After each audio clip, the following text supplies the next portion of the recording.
વિદ્યાર્થી મિત્રો, એક ખૂબ મજાનો શબ્દ છે નિષ્ક્રમણ, ઉર્જા અને નિષ્ક્રમણ વેગ. એસ્કેપ્ડ એનર્જી એન્ડ એસ્કેપ્ડ વેલોસિટી. છટકી જવા માટેની ઉર્જા અને છટકી જવા માટેનો વેગ. છટકી જવું મીન્સ જસ્ટ સમજાવું પહેલા કે આ કોઈક પદાર્થ છે. એ જે પદાર્થ છે એ પદાર્થનું ક્ષેત્ર આટલા વિસ્તારમાં છે. આટલા વિસ્તારમાં છે એનો અર્થ કે કોઈક બીજો પદાર્થ આ તૂટક રેખાવાળા દર્શાવેલા ભાગની અંદર આવે તો એ એના ઉપર બળ લગાડશે. અહીંયા સુધી એનું ક્ષેત્ર છે. આ જે બતાવ્યું ને તૂટક રેખા, ત્યાં સુધી એનું ક્ષેત્ર છે. પણ એની બહાર અહીંયા જો કોઈક પદાર્થ હોય તો એ બળ ન લગાડી શકે. કેમ? તો કે એનું ક્ષેત્ર અહીંયા શૂન્ય છે. આ જે અંતર છે એ અનંત અંતર કહેવાય. આ જે જ્યાં ક્ષેત્ર શૂન્ય થાય, જે અંતરે ક્ષેત્ર શૂન્ય થાય, જે અંતરે ક્ષેત્ર કોઈ પણ શૂન્ય થાય, ગુરુત્વાકર્ષી હોય, વિદ્યુત ક્ષેત્ર હોય, ચુંબકીય ક્ષેત્ર હોય, કોઈ વ્યક્તિનું ક્ષેત્ર હોય, એ શૂન્ય થાય, તે જે અંતર છે એને આપણે નામ આપવાના અનંત અંતર. અને પપ્પા અથવા મમ્મી કોઈક વાર ગુસ્સે થઈ જાય ત્યારે આપણે વિચારીએ ક્યારે હું પપ્પા મમ્મી જ્યાં દૂર જતો રહે, એટલે શાંતિ મળે. ક્ષેત્ર અનંત અંતરે જતા રહીએ એટલે પદાર્થને અનંત અંતરે બને. નિષ્ક્રમણ ઉર્જા એટલે શું? તો કે પદાર્થને અનંત અંતરે લઈ જવા માટે જરૂરી ઉર્જા ને નિષ્ક્રમણ ઉર્જા કહે છે. ફરીથી, પદાર્થને ગુરુત્વાકર્ષી ક્ષેત્રમાંથી અનંત અંતરે લઈ જવાના, પણ ક્યાંથી? કોઈ ક્ષેત્રમાંથી.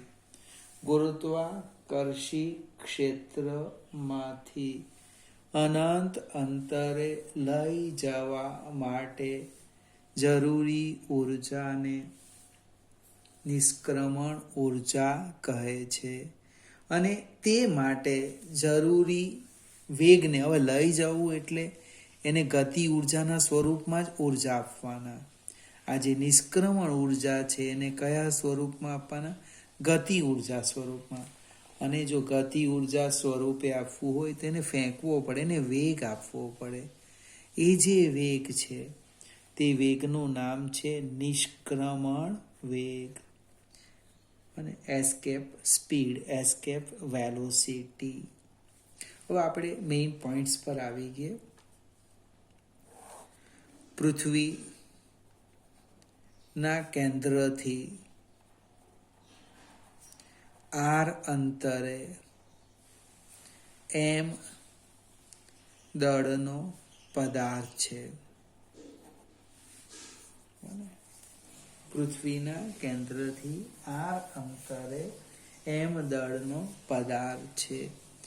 એ m દળના પદાર્થને, આ જે પદાર્થ છે એ પદાર્થને આ અંતરેથી vi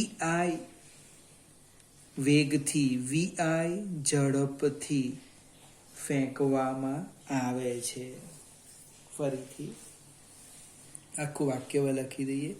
પૃથ્વીના કેન્દ્રથી r અંતરે રહેલા m દળના પદાર્થને vi ઝડપથી ફેંકવામાં આવે છે. તો r અંતરે એની ઉર્જા લખીએ. અને પૃથ્વીના, અહીંયા r નો અર્થ સમજાવું, અથવા ને r જ રવા દઈએ. તો r અંતરે કુલ ઉર્જા,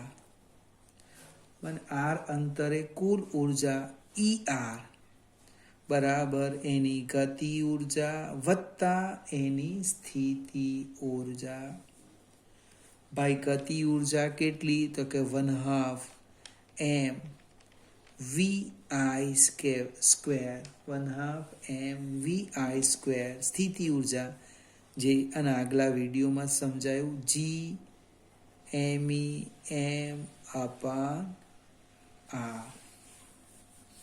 આટલી એની પાસે ઉર્જા છે. ફરીથી r અંતરે m દળના પદાર્થની કુલ ઉર્જા, એને ફેંકતા છે એટલે ગતિ ઉર્જા આવવાની, અને ક્ષેત્રમાં છે પૃથ્વીના એટલે એને સ્થિતિ ઉર્જા આવવાની. 1/2 m vi square minus g/m/r. આ ઋણ એ બંધન ઉર્જા, સ્થિતિ ઉર્જા દર્શાવે. આટલી ઉર્જાથી એ બંધાયેલો છે. હવે r ની જગ્યાએ આપણે અનંત અંતરે લખીએ. અનંત અંતરે કુલ ઉર્જા, તો E ઇન્ફિનિટિવ લખી દે. ગતિ ઉર્જા વત્તા સ્થિતિ ઉર્જા. આપણે અનંત અંતરની લખીએ એટલે ઇન્ફિનિટિવ લખીએ. ઇન્ફિનિટિવ. હવે અનંત અંતરે એની જે સ્થિતિ ઉર્જા છે એ 0 છે, અને ધારી લેમ અનંત અંતરે એની ગતિ ઉર્જા, સપોઝ હું ધારી લેમ 1/2 m v સ્ક્વેર. v એ ક્ષેત્રની બહારનો વેગ છે એટલે E ઇન્ફિનિટિવ આમ થાય 1/2 m v સ્ક્વેર. આ સમીકરણ 2 અને સમીકરણ 1. આપણે ઉર્જા સંરક્ષણનો નિયમ લઈએ. ઉર્જા સંરક્ષણનો નિયમ. r અંતરે કુલ ઉર્જા બરાબર અનંત અંતરે કુલ ઉર્જા. હવે r અંતરે ઉર્જા કેટલી? તો કે 1/2 m vi square minus g/m/r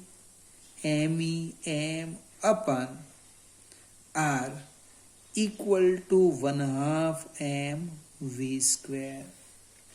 હવે આ જે જમણી બાજુનું પદ છે એ હંમેશા પ્લસ જ આવે, ક્યાં શૂન્ય હોઈ શકે.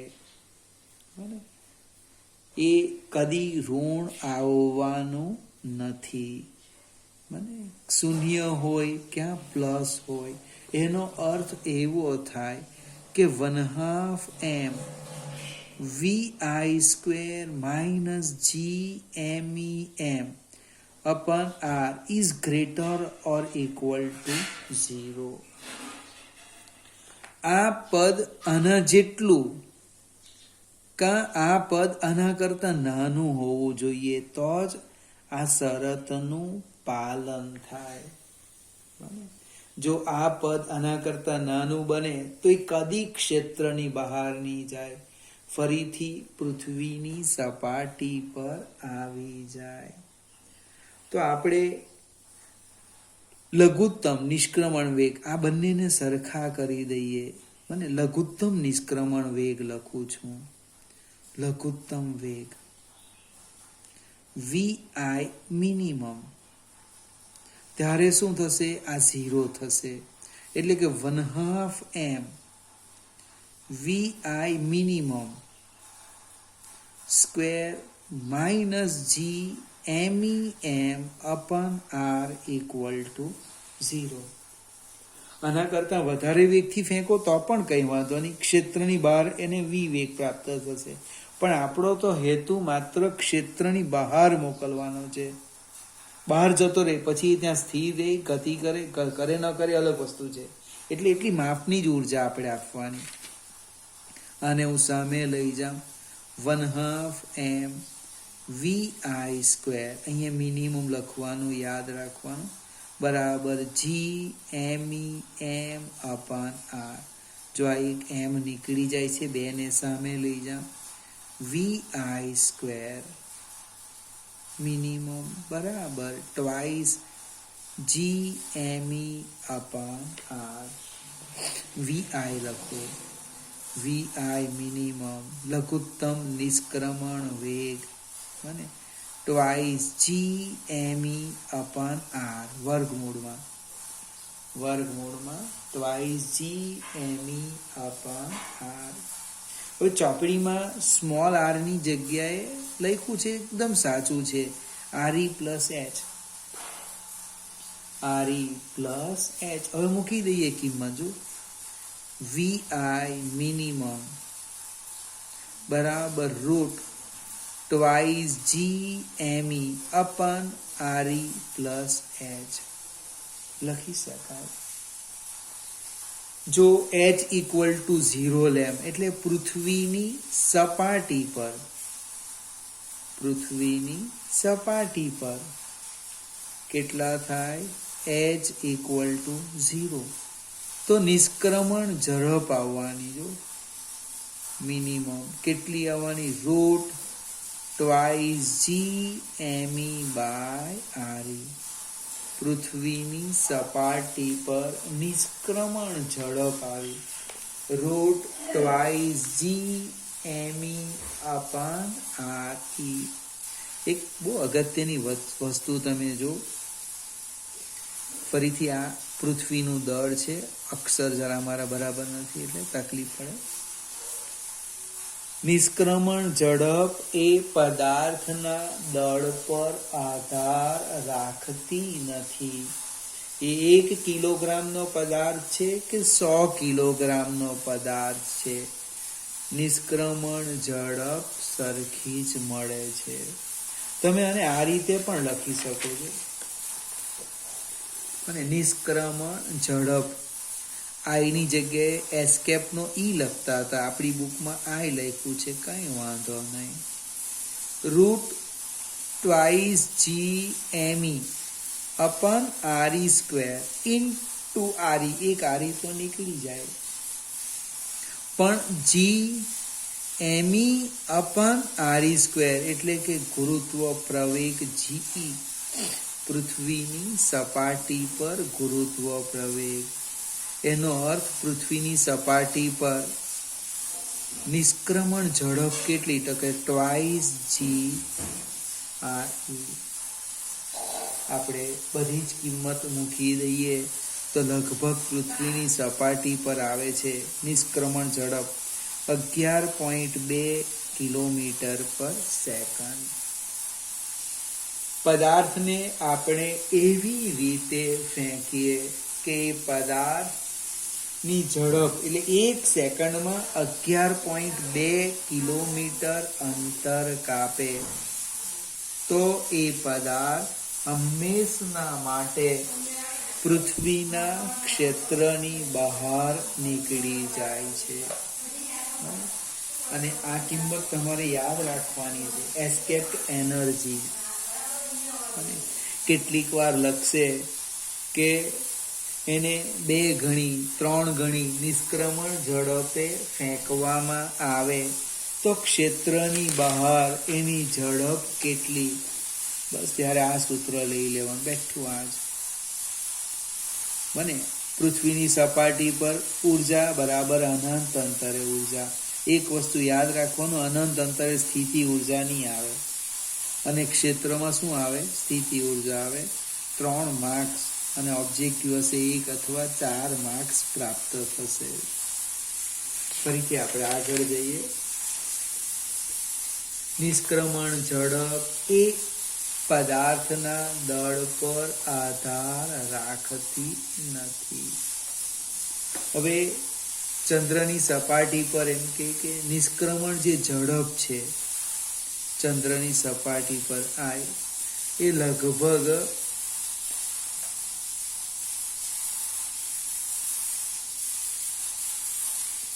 નિષ્ક્રમણ ઝડપ ચંદ્રની સપાટી પર આપણે કિંમત મૂકીએ અને શોધી કાઢીએ તો 0.23 મેં સીધું જ લખું છું ગુણ્યા 10⁴ મીટર પર સેકન્ડ અથવા 2.3 ગુણ્યા 10⁻³ મીટર પર સેકન્ડ અથવા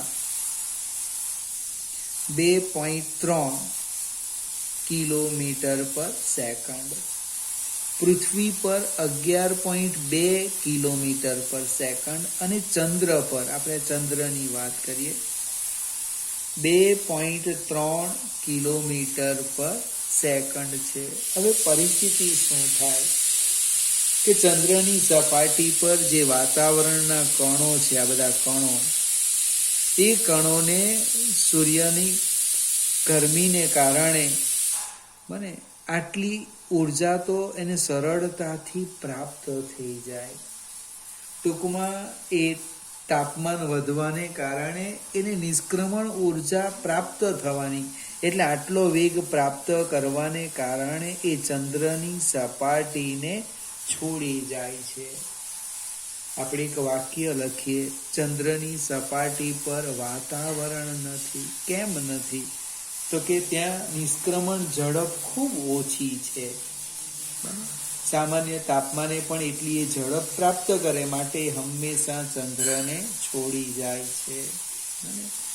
જ્યાં આપણું એટેચમેન્ટ ઓછું હોય, કોઈ દુકાનમાં ખરીદી કરવા જઈએ તો આપણું આ એટેચમેન્ટ ઓછું હોય એટલે ખૂબ નાની નિષ્ક્રમણ ઝડપ, તરત જ એ નથી ગમતું, દુકાન છોડીને જતા રહીએ. કારણ શું છે? ત્યાં નિષ્ક્રમણ ઝડપ ઓછી હોય. જ્યાં કોઈક ઓળખીતા હોય, મને આપણે ન લેવું હોય તો પણ ઓળખીતા હોય એટલે એટેચમેન્ટને કારણે શું કરે, છટકી જવાની તકલીફ પડે, મને સરળતાથી જઈ શકતા નથી. ચલો મિત્રો, આપણે એક સ્ટેપ આગળ વધીએ. એક નવો શબ્દ છે ઉપગ્રહ. શબ્દ તો ઘણા બધાએ સાંભળેલો, ઉપગ્રહ, સેટેલાઇટ.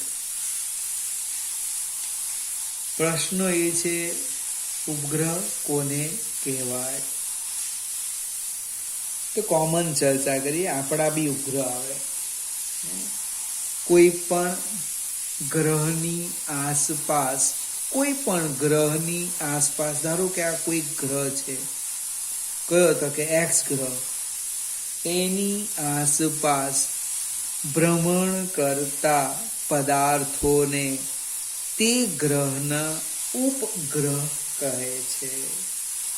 ફરીથી ઉપગ્રહની વ્યાખ્યા, કોઈ પણ ગ્રહની આસપાસ ભ્રમણ કરતા, મને ગ્રહ સાથે ભ્રમણ કરતા પદાર્થને તે ગ્રહના ઉપગ્રહ કહે છે. આપણી ફરતે પણ જો કોઈક ફરતું હોય બને તો આપણા માટે એ શું બની જાય? ઉપગ્રહ બને છે. પૃથ્વી, ગુરુ, શુક્ર એ બધા સૂર્યના ઉપગ્રહ કહેવાય. એની ફરતે ફરે કે નહીં, એટલે આપણા કેટલા ઉપગ્રહ છે એ આપણે નક્કી કરી નાખવાનું. બને આપણી ફરતે કોણ કોણ ફરતું છે. હવે ઉપગ્રહના 2 પ્રકાર પાડવાના. આ પણ ખૂબ મજાની ચર્ચા છે. એક કુદરતી ઉપગ્રહ અને બીજો કૃત્રિમ ઉપગ્રહ. ચંદ્ર એ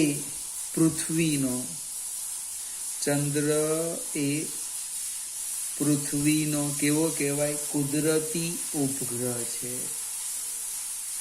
ચંદ્રનો આવતકાળ 27.3 દિવસ છે.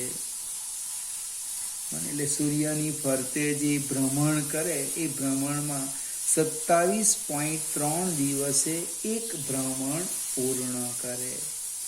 કૃત્રિમ ઉપગ્રહ. હવે આ બધા જે શબ્દ છે એ MCQમાં કામ લાગે.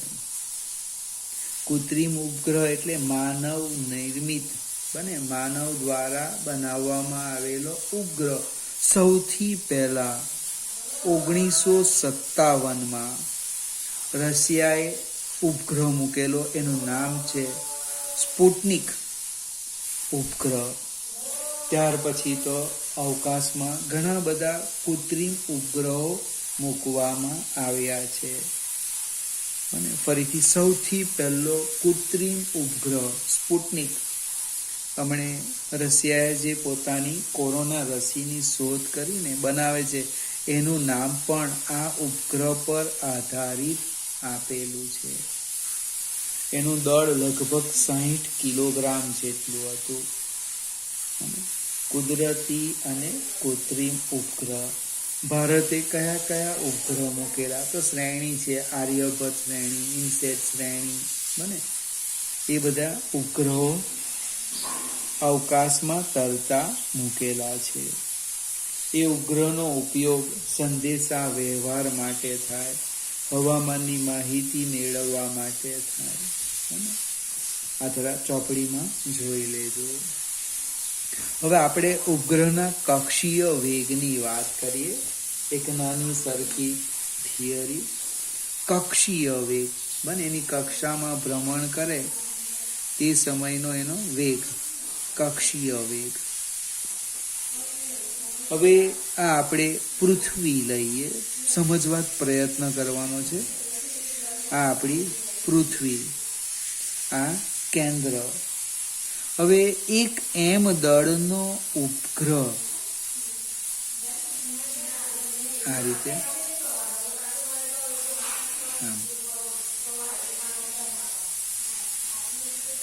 ફરીથી આકૃતિમાં દર્શાવ્યા પ્રમાણે, આકૃતિમાં દર્શાવ્યા પ્રમાણે એમ દળનો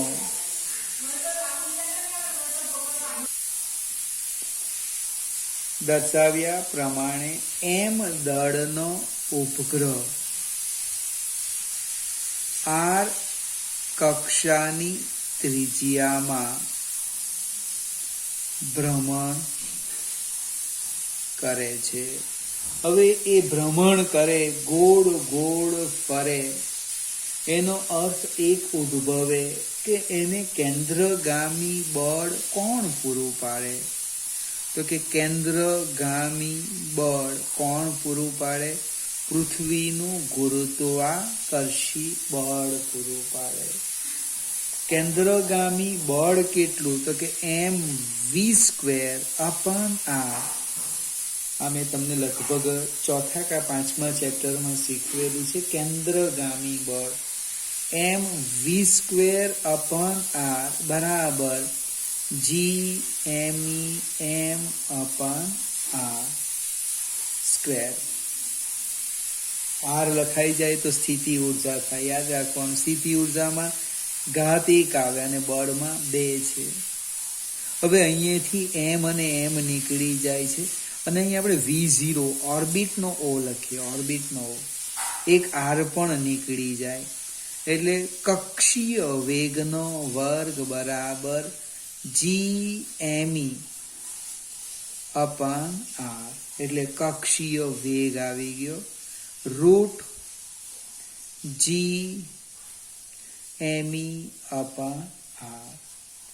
હવે તમે ચોપડીમાં જો તો ઘણા બધા સ્ટેપ લખેલા છે, એમાં બહુ મગજમારી નહીં કરવાની. ગોળ ગોળ ફરે એટલે મગજમાં ચાલવું જ જોઈએ. કેન્દ્રગામી બળ બરાબર જે પૂરું પાડે તેનું નામ. કેન્દ્રગામી બળ તો કે mv²/r બરાબર આ લખવાનું. એટલે વર્તુળાકાર માર્ગ આવે એટલે સીધું આ સ્ટેપ આવે. સાદુરૂપ આપો એટલે આવી જાય. જો એ ગ્રહ, અહીં સ્મોલ આર શું લખવાના મેં હમણાં સમજાયું, Re+H. જો એ ગ્રહ પૃથ્વીની સપાટીની તદ્દન નજીક હોય તો સ્મોલ r = Re લઈ લેવાનું. તો કક્ષીય વેગ થવાનો આમ Gme/r. અથવા ને આમ પણ લખાય, કક્ષીય વેગ V0 બરાબર √Gme/r².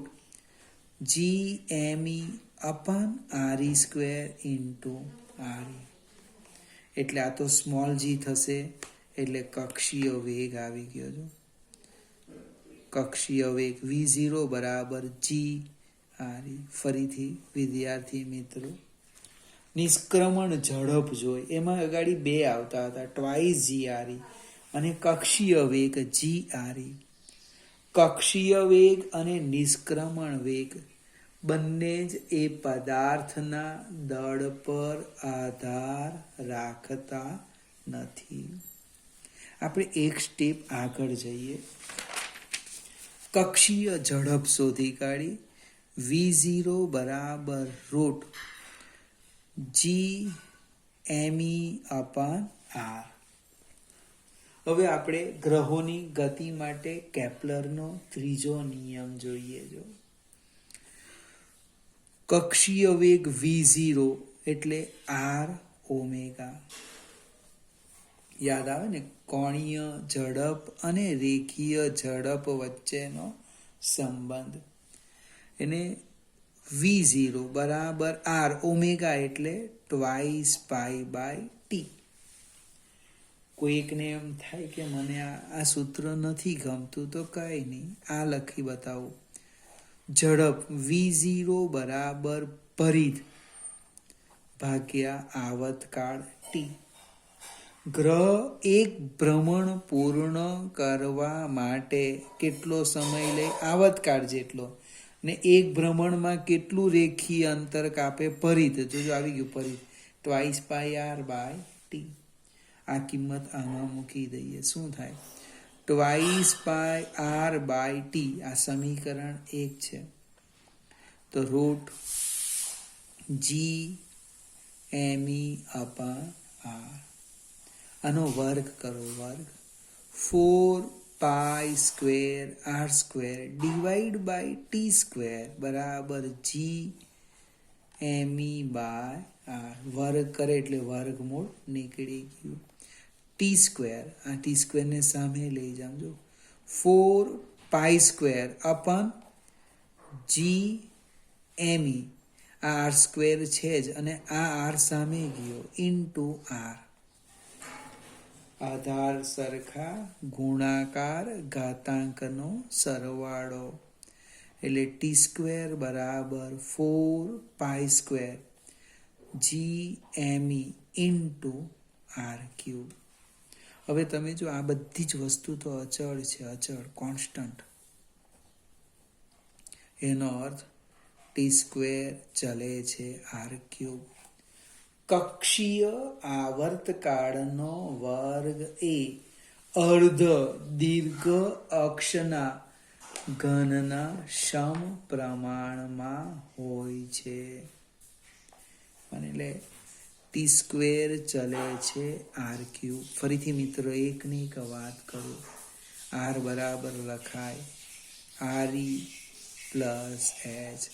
re એ પૃથ્વીની ત્રિજ્યા અને h એ પૃથ્વીની સપાટીથી ઊંચાઈ.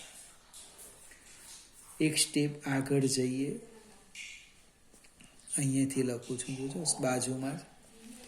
આ જે સૂત્ર છે એ સૂત્રની વાત કરીએ આપણે. t બરાબર લખું છું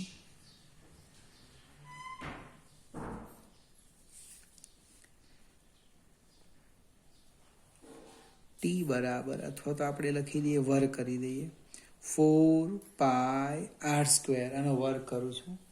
4πr²/t² બરાબર g_m_e/r. એટલે કે t² 4πr² ઇન્ટુ r/g_m_e. પણ મિત્રો g_m_e/r² ઇક્વલ ટુ તો સ્મોલ g થાય. r અંતરે ગુરુત્વ પ્રવેગ. આપણી પાસે સ્ટેપ આવો છે, r²/g_m_e તો લખાય 1/g. એટલે આની જગ્યાએ હું લખી દેમ 1/g. એટલે t² બરાબર 4πr/g. વર્ગમૂળ લઈ લો. t બરાબર 2π√r/g. આમ પણ લખાય. આવર્તકાળનું સૂત્ર. આ કોઈ થિયરી નથી, સમજૂતી છે. બને. આપણે આપણી રીતના તૈયારી કરવાની. આર બરાબર કેટલા? RE plus H. ફરીથી આજે થોડું વધારે ચલાવ્યું છે. વિડીયો 2 વાર જોજો ને આ બધા જ ગણિતના સ્ટેપ સમજીને તૈયાર કરવાના છે.